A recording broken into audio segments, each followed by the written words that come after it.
Let us start our class with a prayer.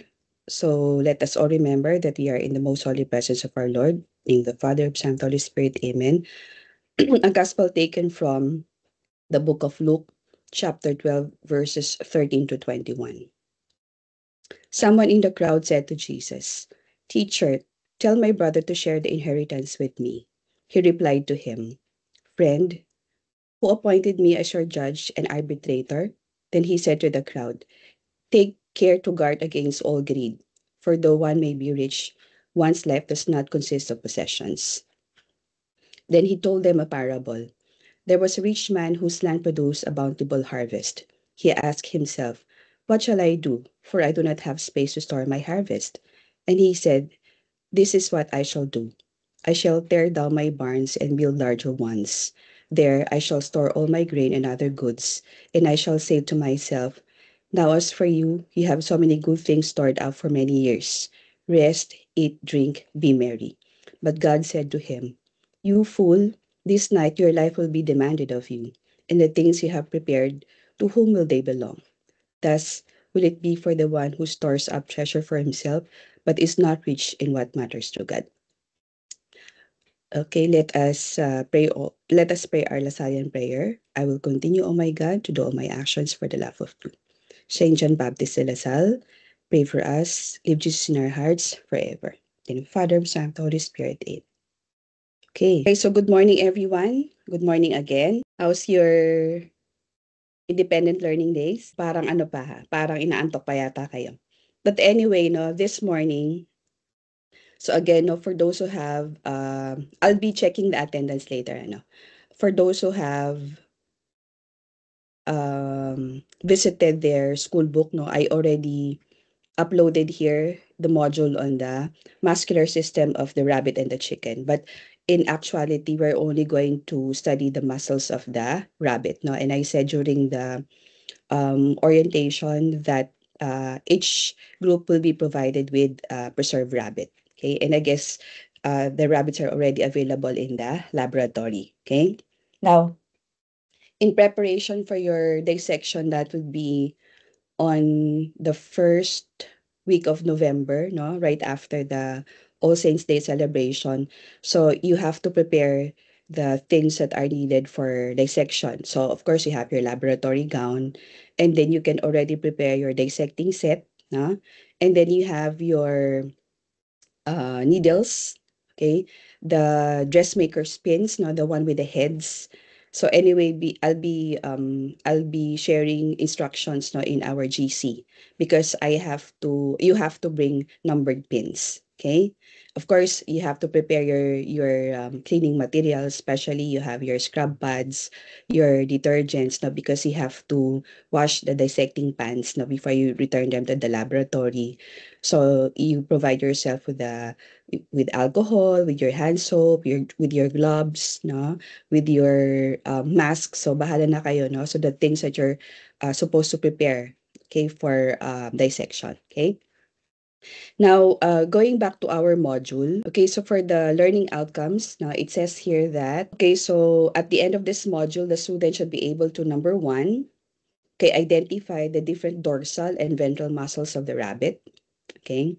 And then number two is distinguish between axial and appendicular muscles of the rabbit. And then third is explain the action of the different axial and appendicular muscles of the rabbit. Okay. And implied, of course, no. So you have to learn the skill of skinning. Okay. Okay. And then uh, next, no, you have the skinning and the preparation for dissection. So you are provided here with the basics, no? Or with the steps on how to skin your specimen, how to skin your rabbit. Okay, it says here that okay, unlike the skinning of the frog, no, we started with the ventral aspect. Okay, here, no, in this section here, no, you are encouraged no to skin the rabbit starting from the dorsal side, no. So it's because the skin on the dorsal side is looser compared to the ventral side. But again, no, as I am going to share in the video, it depends on your strategy, whether you want to start skinning on the ventral or the dorsal. Today I'm going to share how to skin the rabbit in preparation for further study, like in the case of the study of muscles and also internal organs. Okay, but first you have to find the ear so that they would not interfere with the dissection or with the removal of the skin.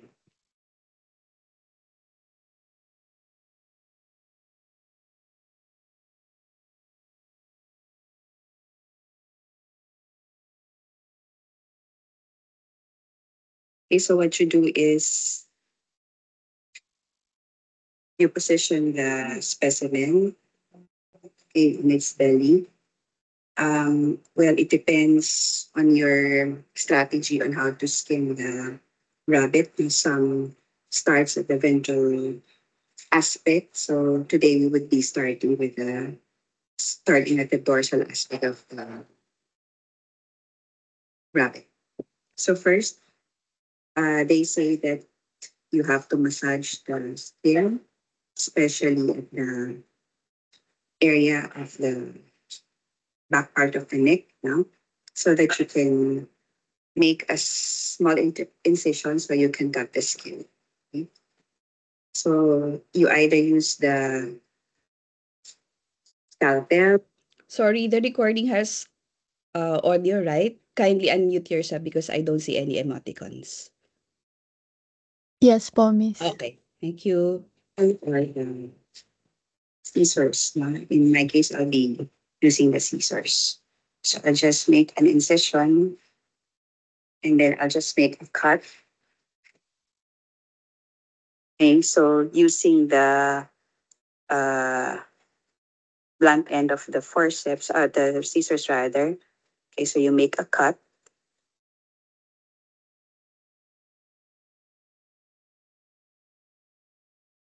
Okay.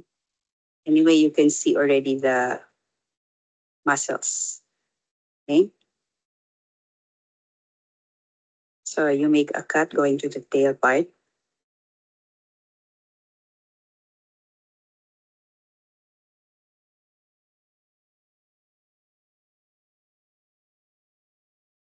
So be sure that the tip of the point of the scissors now is pointing upwards so you don't damage any muscle.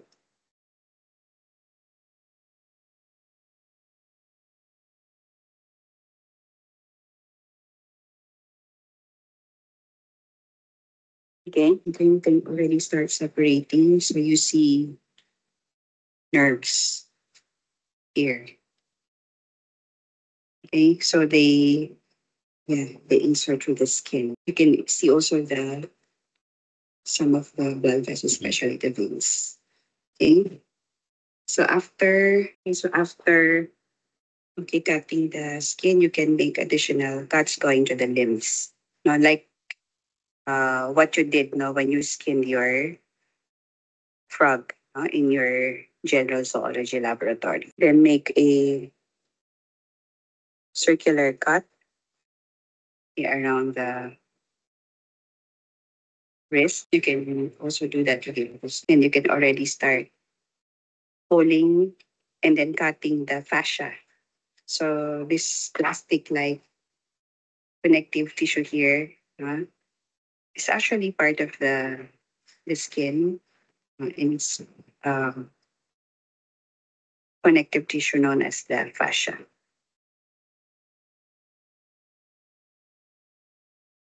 So be sure when you cut, okay, the scalpel should be pointing towards the skin and not the muscles for you not to be able to damage any muscle. And you can do that. And then again, going to the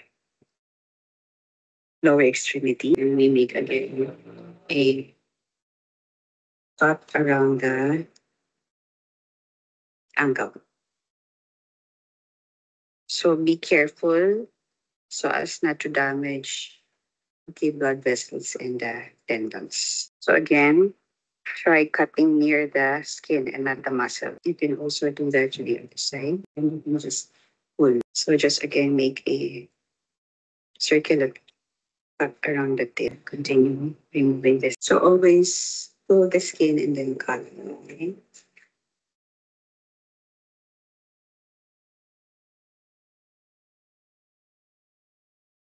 So that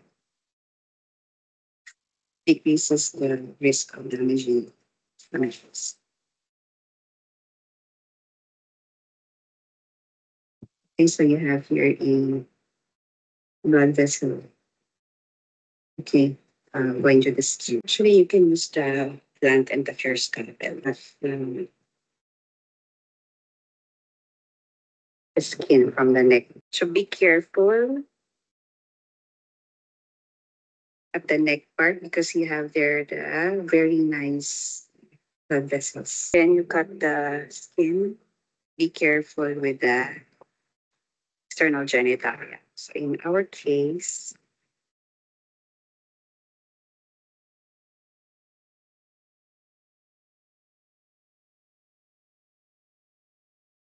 we have here the external genitalia. So just make a cut. Dear students, no, during your actual skinning, you have to be careful cutting the skin around the genital area, especially if the specimen is a male. Now, because remember, in males, the spermatic cord, 'di ba, descends, no, together with some with the epididymis, with the with the vas deferens rather. So be careful in cutting the skin around that area.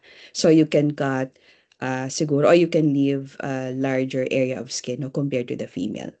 I guess my specimen, no, is a female, so I cut the area around the genitalia.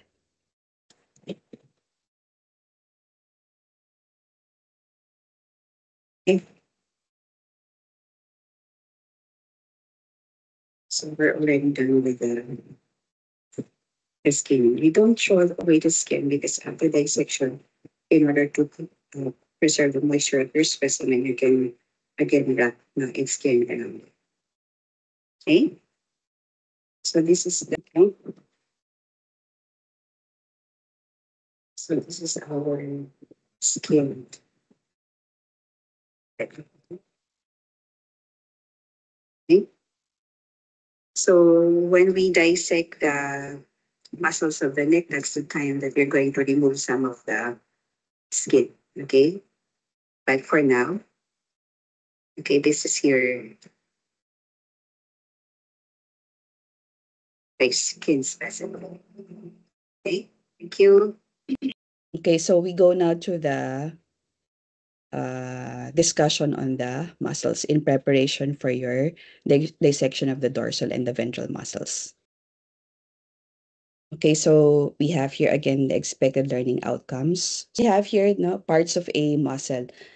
I guess in your zoology lecture it was already discussed, no, but again in preparation for our discussion or your dissection of the muscle, so you have to know because every muscle of the rabbit is provided with its OIA. Okay, when we say OIA, it's okay. So each muscle, no, okay, has its own OIA. And you're going to study them. Okay. So when you say O, it means origin. I means insertion, and then you have the action.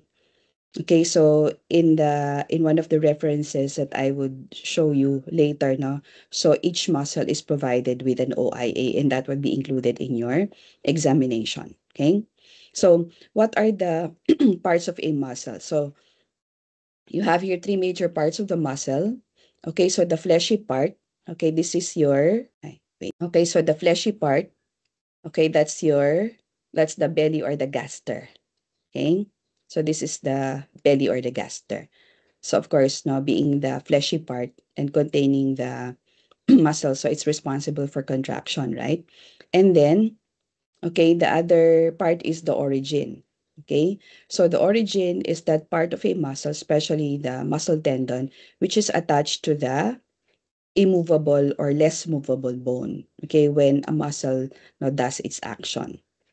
And then the other one is the insertion. No? So the insertion is that part of a muscle, especially the muscle tendon, that is attached to the more movable bone or bones, no, depending on the type of muscle. Okay, so that, okay, in the flexion, say for example, this is the arm, right? You have here the upper arm, you have here the lower arm. No, in the flexion of the arm, no, when you're bending the arm, when the, for example, when the biceps muscle contracts, no, when this shortens, ba? Okay, it pulls on the bones. Okay, and how do you determine the origin from the insertion of the muscle?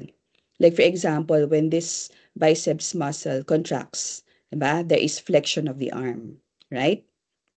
So the arm will be bent. No? So which would be the origin? Have here the origin because when the when the arm flexes, this area does not move, right? Okay, but the upper arm goes up. Kaya sabi, no, that part of the muscle tendon that is attached to the more movable, that's the insertion. Okay, so that's how you know the origin from the insertion. Okay, now there are also different criteria in naming muscles because you'll study a lot of muscles and it would be easier for you to recall the names of the muscles, no, if you know how they were named. Okay, and you can use here a mnemonic device. Okay, so you can use the first letters of the criterion or the characteristics. So you have D, L, S, N, S, O, A. No? So for you to easily recall, you can say, okay, De La Salle, okay, naughty students of anatomy. Or if you want, no, De La Salle, nice students of anatomy. Okay? So bahala kayo kung naughty kayo or nice kayo. Okay? But anyway, so D stands for the direction of muscle fibers. Okay, L stands for location. So for every criterion, we have here the description, and then we have here certain examples. Okay. So again, so D for direction of muscle fiber. So the muscle is named, no, after the direction or depending on the direction of the muscle fibers. And then they are named based from their location, their size, okay, the number of origin. Now, usually you have the biceps and the triceps and the quadriceps, and then you have the shape of the muscle, okay, the origin and the insertion, and then the action, okay? And I'll be discussing each one and I'll be giving you examples, no? Okay. So, in relation to the direction of muscle fiber, so we have three, okay?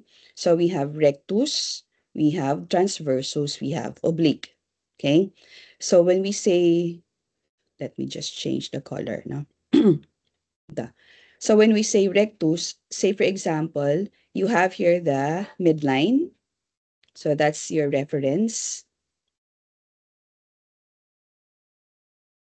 Okay, so when we say rectus, so it means that the fibers, no, they run parallel to the midline. Okay, so the fibers are like this. Okay, they run parallel to the midline. Like for example, you have your rectus, this one, no? You have the rectus abdominis.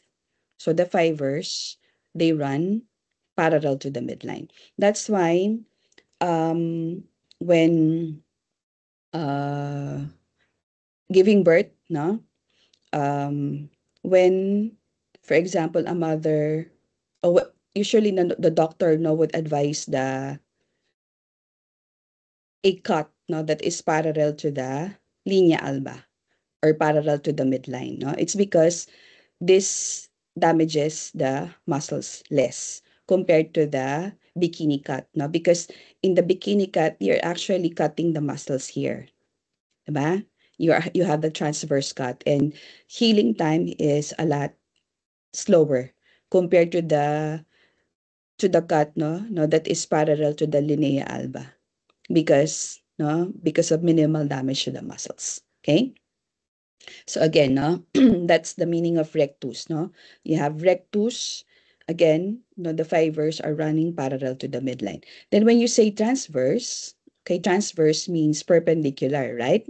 Or at right angles. So the fibers are running, okay, perpendicular to the midline.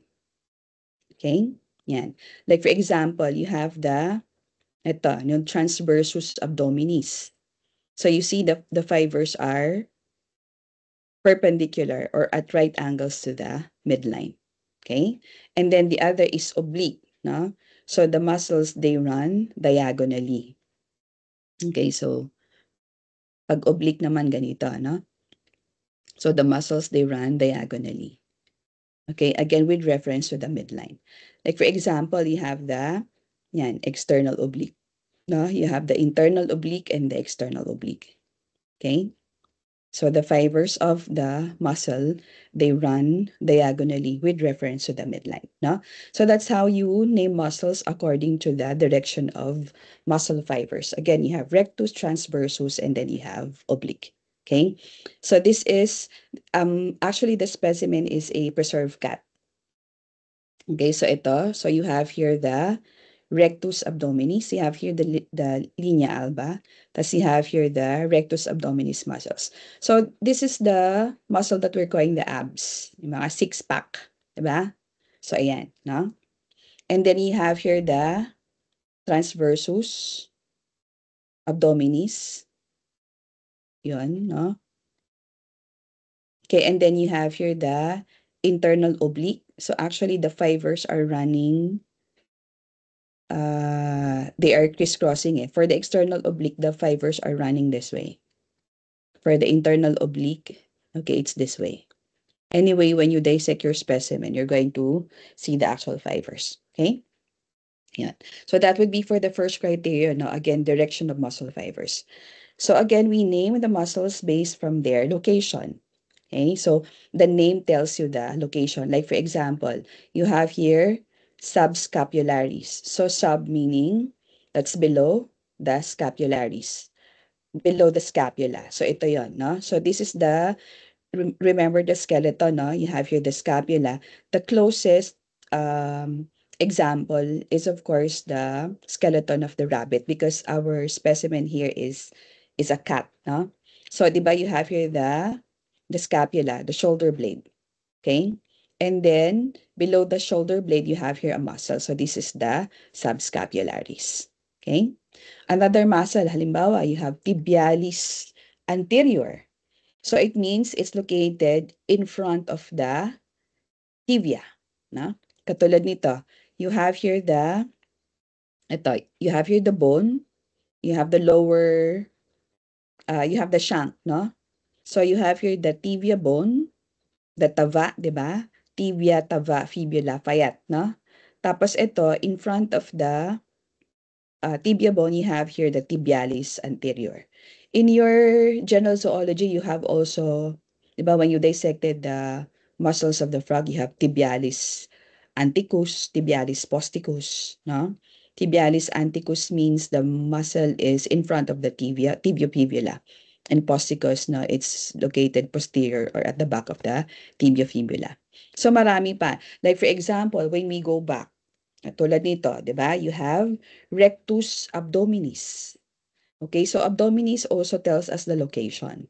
Now, when you say rectus abdominis, so this is the muscle containing fibers which are parallel to the midline, and this muscle is located in the abdominal area. Okay, so the name now tells you the characteristic of the muscle. Okay.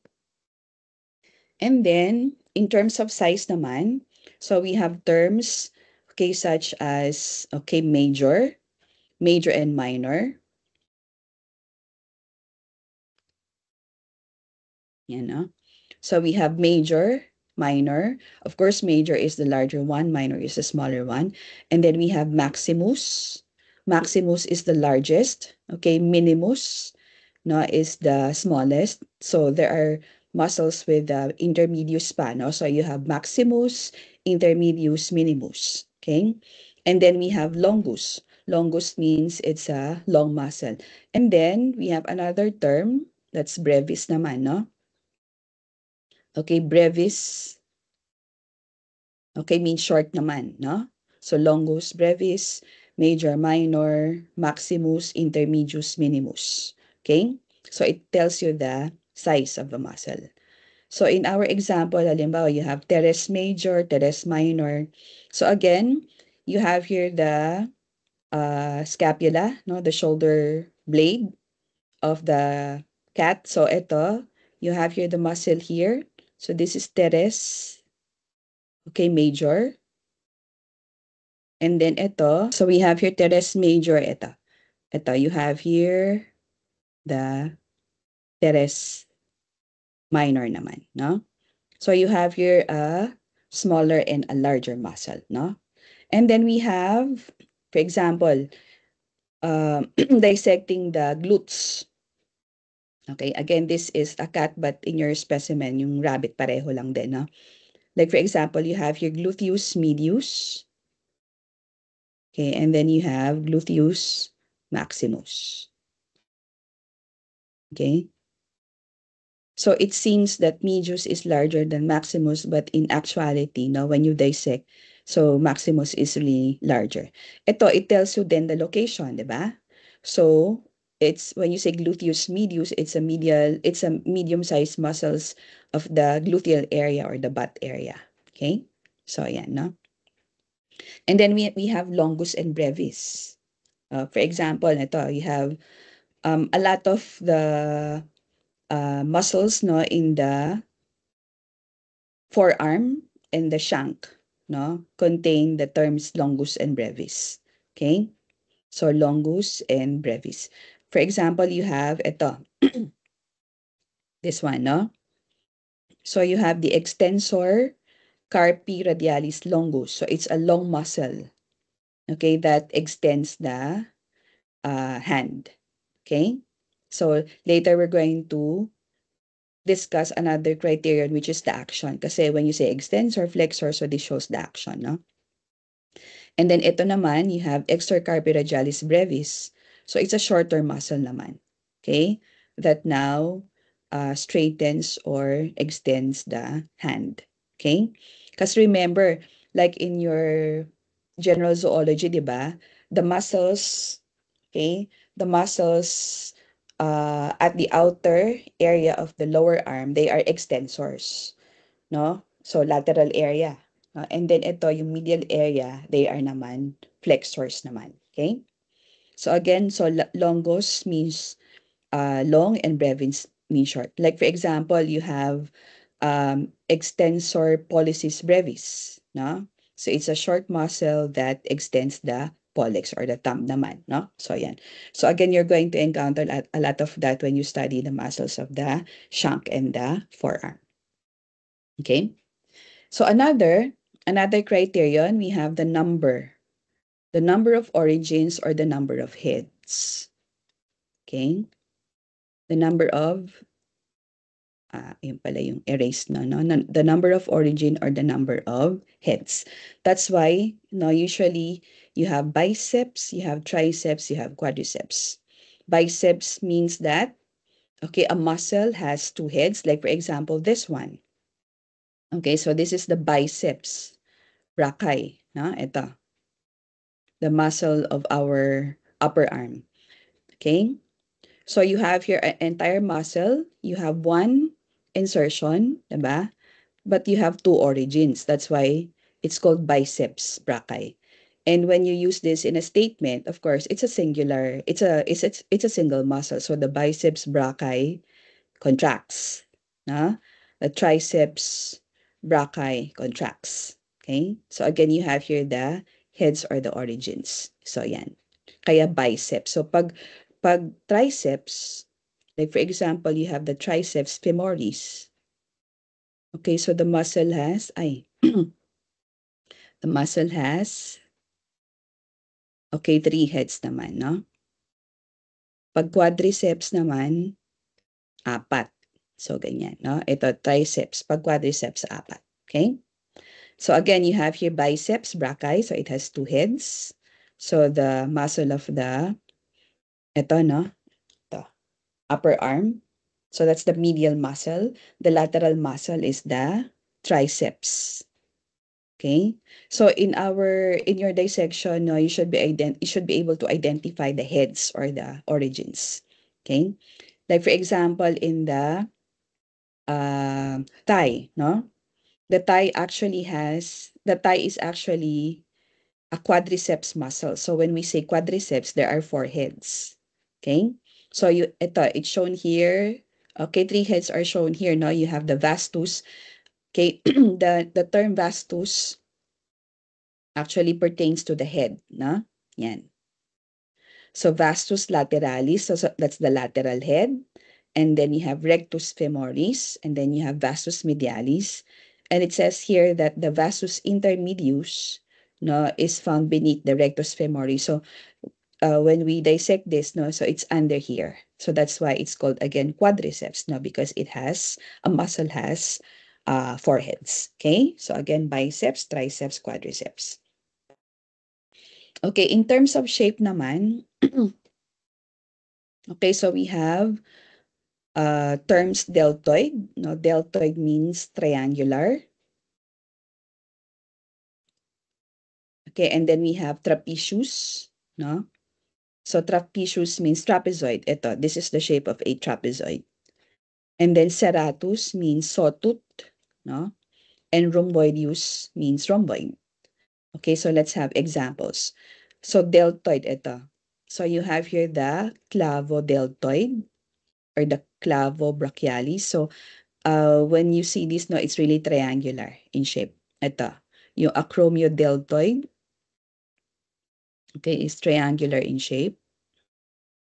Okay, the spinodeltoid here is, ayan, ito. So tapered dito, no? So parang pa ganon.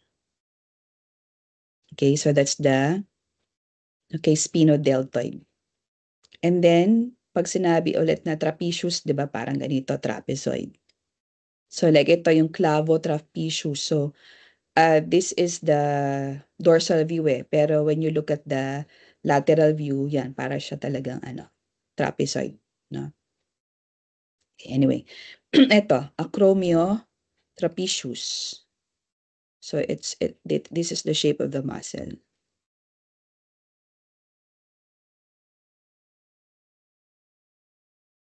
Yan, parang ganyan. Acromiotrapezius. And then ito, yung spinotrapezius naman.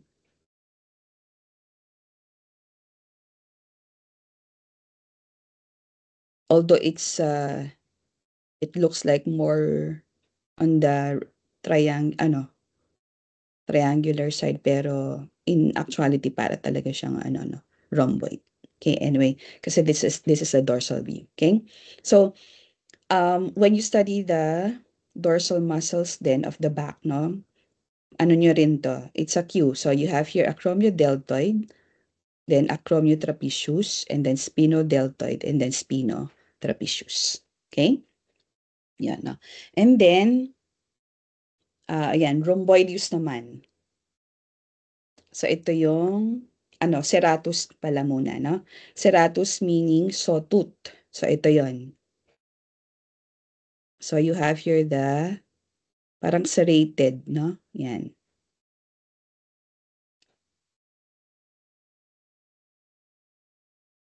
So ganyan siya, no?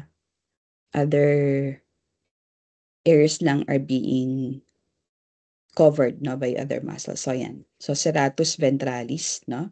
So sawtooth muscle. And then we have rhomboideus. No, ayan. The muscle is shaped like a rhomboid. So ito yun eh. So this is the rhomboideus muscle.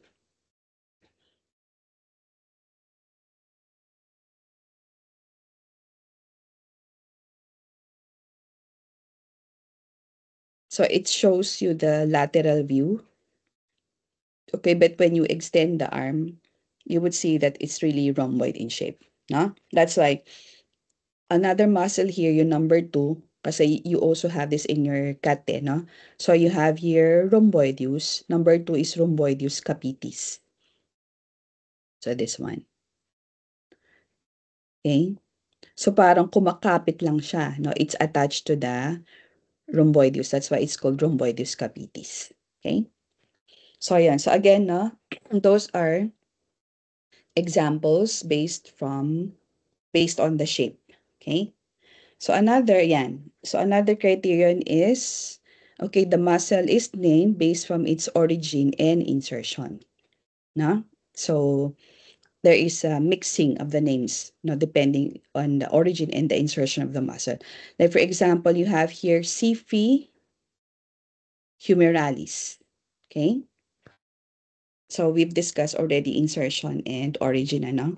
Katulad nito, you have here uh, the chest area of the cat, no? Ito. So ito yung Sifi.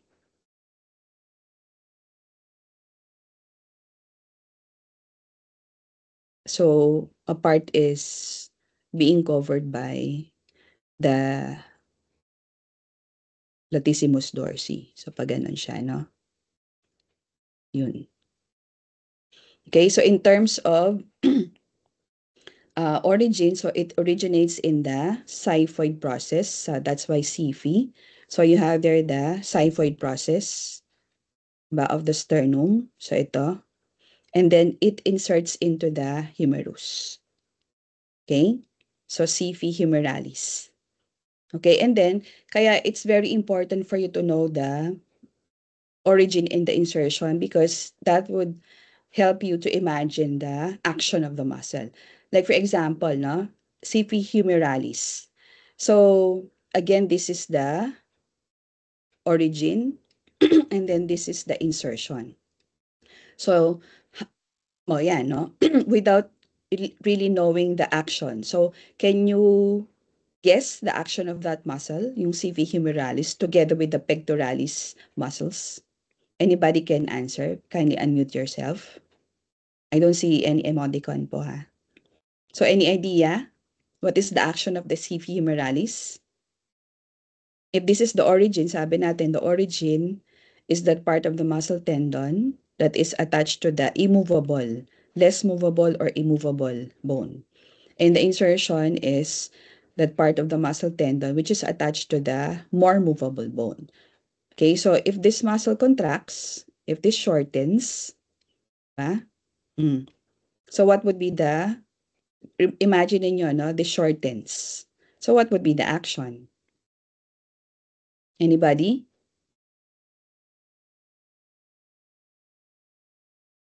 Wala? So, what would be the action? So it now, when this contracts, it draws the forelimb.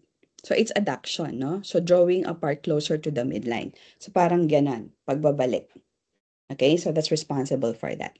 So again, no, that's the importance of knowing the origin and the insertion, no, for you to be able to somehow imagine the action. So another, you have here, ito, yung muscle natin sa neck. Parang, I am not sure, hindi pa, no? So ito yung muscle na yan eh. Okay? So this is the sternocleidomastoid.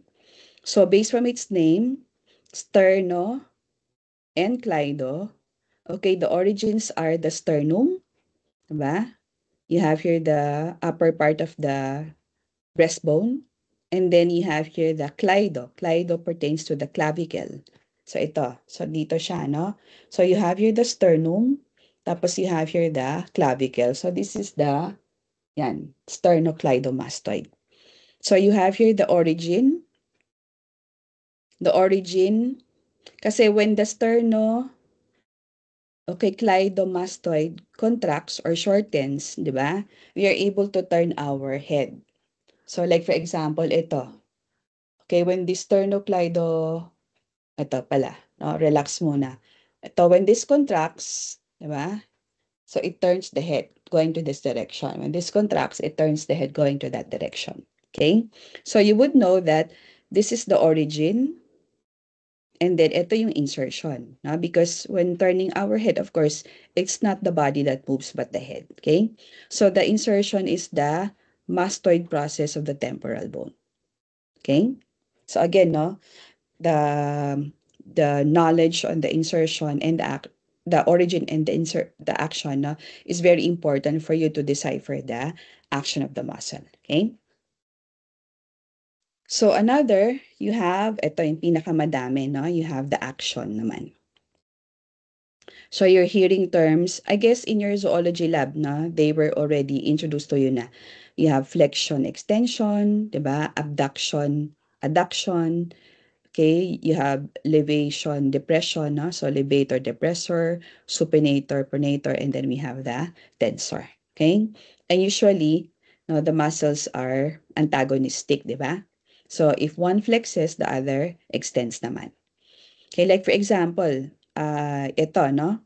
So we said earlier that the muscles on the lateral side, no, of the forearm, so they are usually the extensors. And those on the medial side are the flexors. Diba? Kaya nga, no, flexor carpi ulnaris. No? So usually these flexors, no, they bend the hand. And the extensors, kaya nga, di ba? Katulad nito, I'm not sure if you're seeing this, no? So you have here the flexors as you have here the extensors, di ba? So when we contract these muscles, now we can bend our hand. Tapos ito, when we contract our extensors. Okay? So this is flexion, extension. No?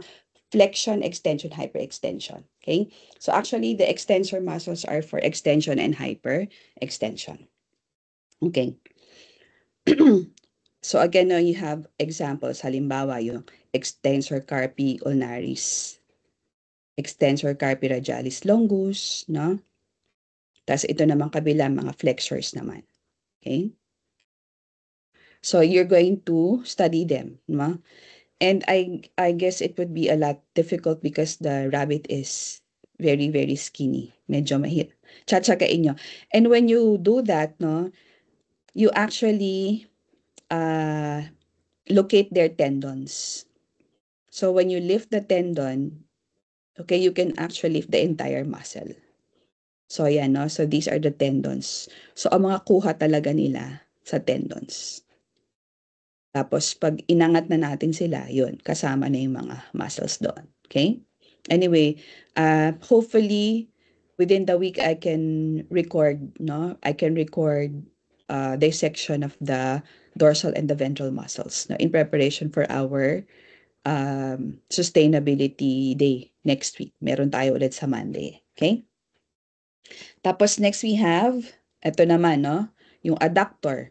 Adductor, so di ba you have abduction, adduction. Abduction is drawing apart away from the midline.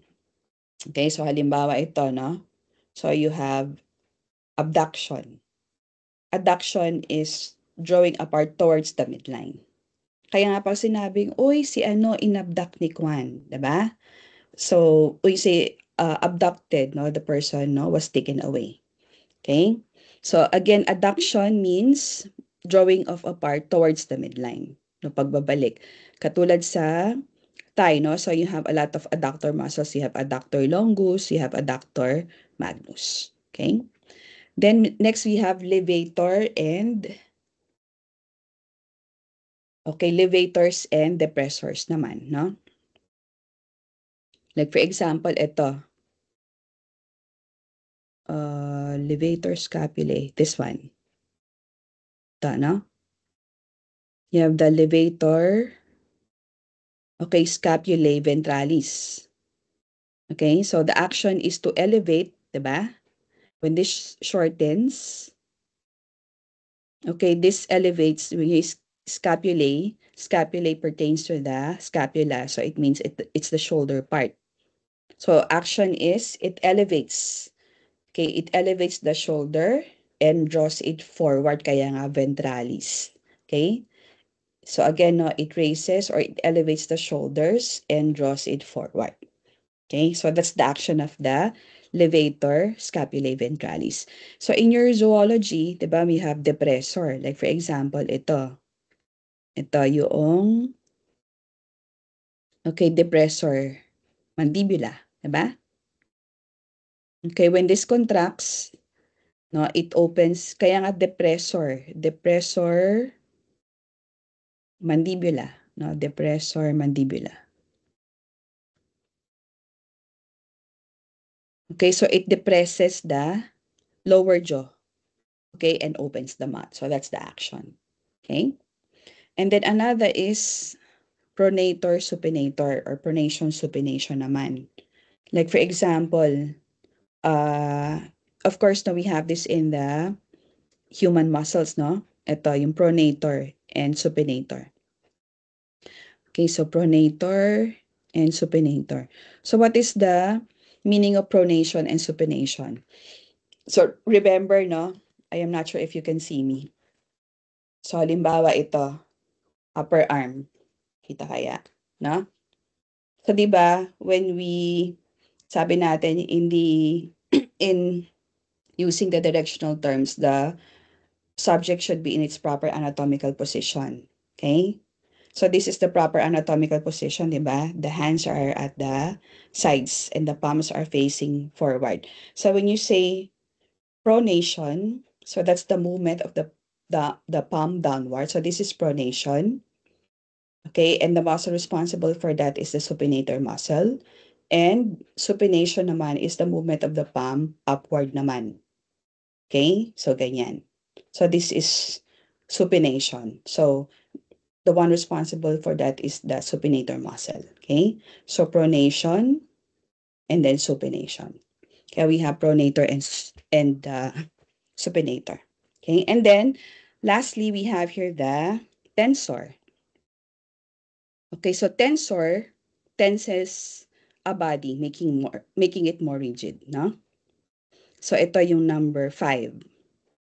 So again, you have here the gluteal area, 'di ba? You have here gluteus, yan. You have gluteus medius, you have gluteus, okay, maximus. Etas ito, yung number 5. So that's the tensor. Okay, that's the tensor fasciae latae. Because it actually tenses this fascia. Okay, this fascia actually covers the entire thigh, no? Make it more tense or more rigid. That's why this area is provided with a very, very thick fascia, no? For protection. Like ito yung, you would see in your specimen, yung lumbar area, no? You would really have to, in order for you to see the muscles there, you really have to remove the very, very thick fascia, okay? So again, that's for tensor. Huh? And then, actually, no, the name tells you of, uh, some names are a combination of the characteristics, no? Like for example, in the example you have extensor digitorum longus. It says here, I would like to make a correction, ha? So extensor, that correct, that's the action. Digitorum, okay, does not tell us the location. Okay? Because the muscle is not located in the digits, eh. But it has something to do with the action, no? Tapos longus means long, di ba? So, extensor digitorum longus is a long muscle that extends the digits yon. Looking at the combination, di ba? Like I said earlier, you have yan, rectus abdominis. So, you are combining two criteria, di ba? Rectus, okay, is named based from the direction of muscle fibers with reference to the midline. Then abdominis tells you the location. Okay, so it's a muscle, no, whose fibers are parallel to the midline and located in the abdominal area. Ito rin, no, transverse. Actually, that's transversus. Okay, transversus abdominis. Okay, ano pa? So, yan, no? Ito, more on ano to, action and shape. Okay? Like for example, ito, extensor pollicis brevis naman. So, it's a short muscle. Ito yun eh. Ganon. Yan, no? So, it's a short muscle that extends when you say pollicis, it pertains to the pollex or the thumb. Diba?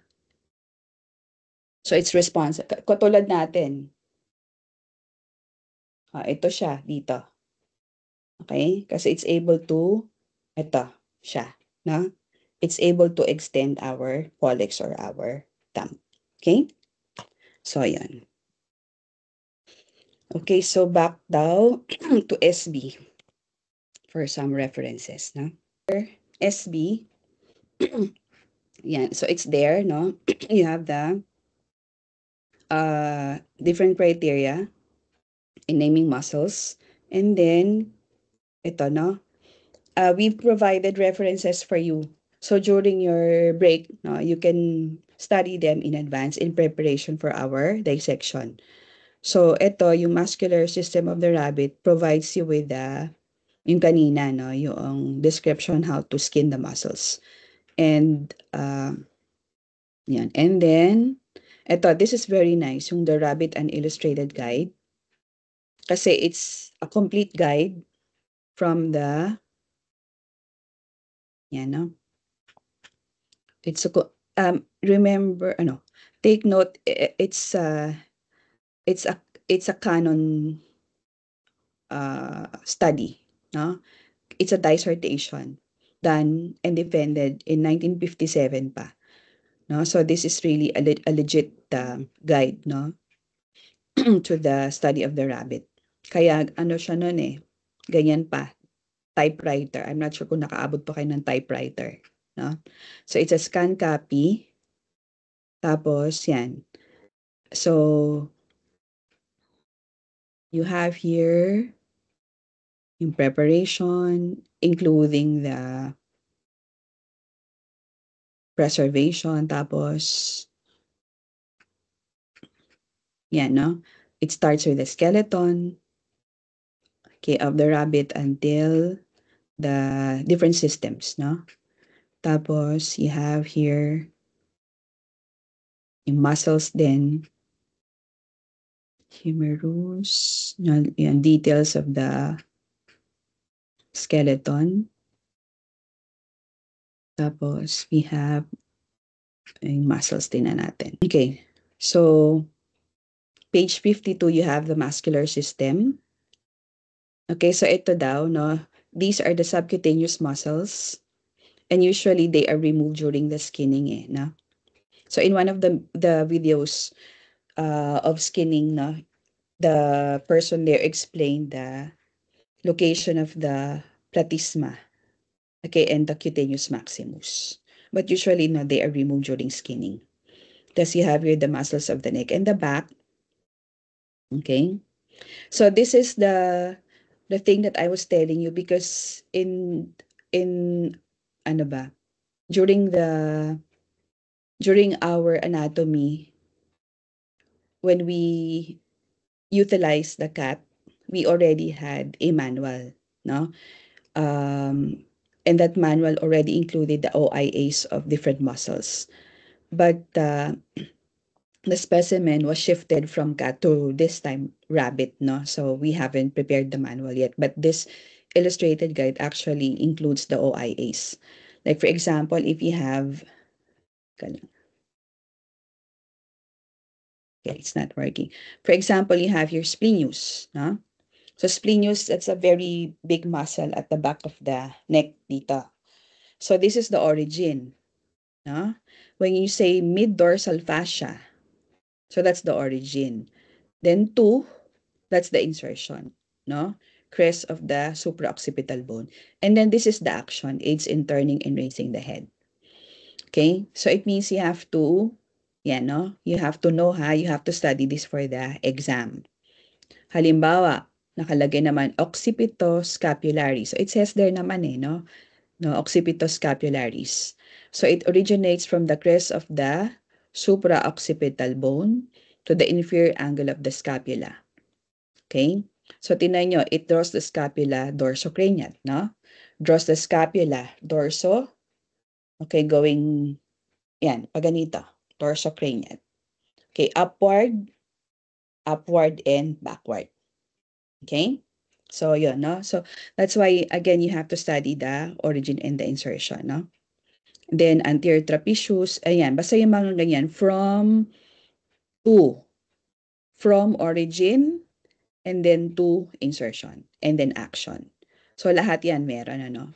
Siguro sabihin nyo, kakainis naman tong si Otto nito, no? Kailangan pa tuloy naming aralin o aaralin nyo yun kasama yun sa exam. Okay? So, it's also a very good guide, no, for you. You have there the muscles. But since it was made in 1957, there were several ano ba?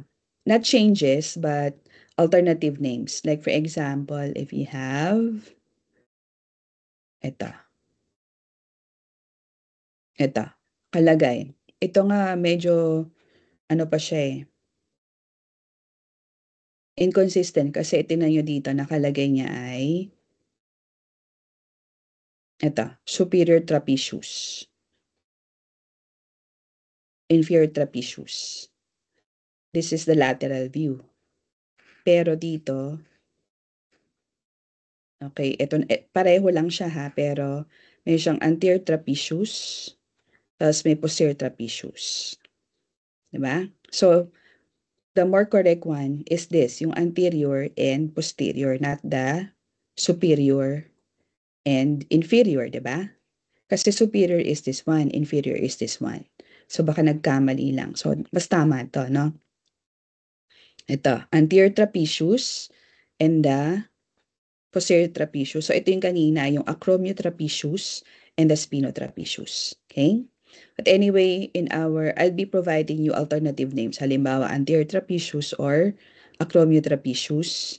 And then, ito, no? Posterior trapezius or the spinotrapezius. Okay?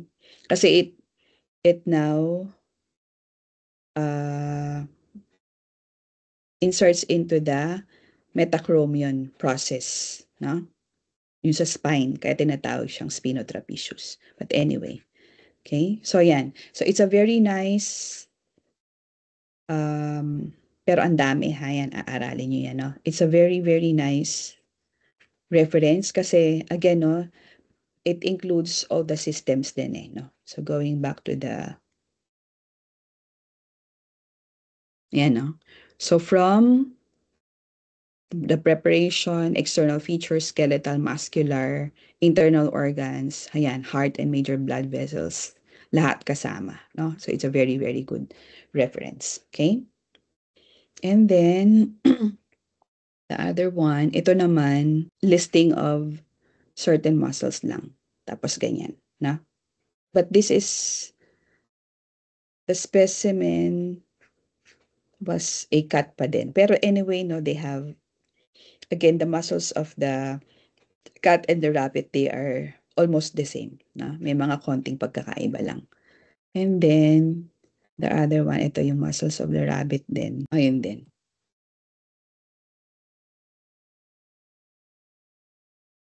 Cat din to, no? Okay, pero anyway, no? Again, this one is rabbit. I know. May cat, may rabbit. Halo-halo pala siya. Anyway. Okay? And then, for ito, so I'll be leaving this to you kasi it would help you identify then. This would guide you then in your dissection.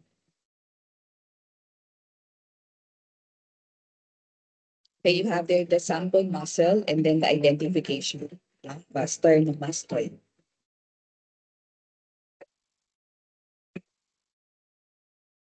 Katulad nito, that's the sternum. Katulad nito, no? Sternohyoid. Okay? Sternohyoid. So it originates in the sternum and it inserts in the hyoid process. Diba? That's why the study of the skeletal system is very important, actually in preparation for the origin and insertion of the muscle and the action. Okay?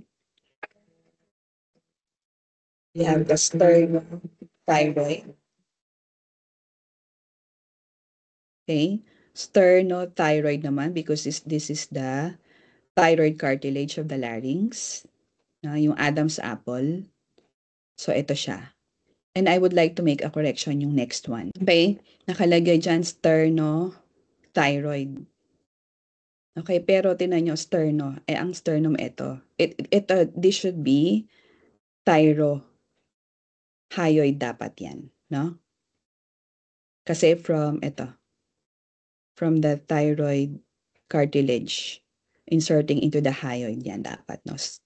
Thyrohyoid. Anyway, we are going to dissect the muscles of the neck naman. Deeper na kasi yan, no? So again, this video,